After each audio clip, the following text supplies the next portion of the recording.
This is how to make one of the best and easiest low-carb protein power bowls. It's got juicy marinated chicken, a creamy peppery sauce, some grilled halloumi cheese, all over some low-carb rice. It is so good. We'll start by marinating the chicken with a mixture of yellow onion, garlic, fresh herbs, yogurt, olive oil, and a few spices. Process it really well, then massage it into your favorite cut of chicken and let it soak up all those flavors. For the base, I use my Kaizen low carb rice here, but you could use any base that you prefer.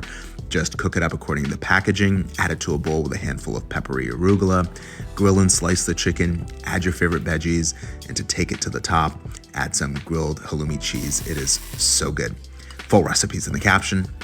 Check it out.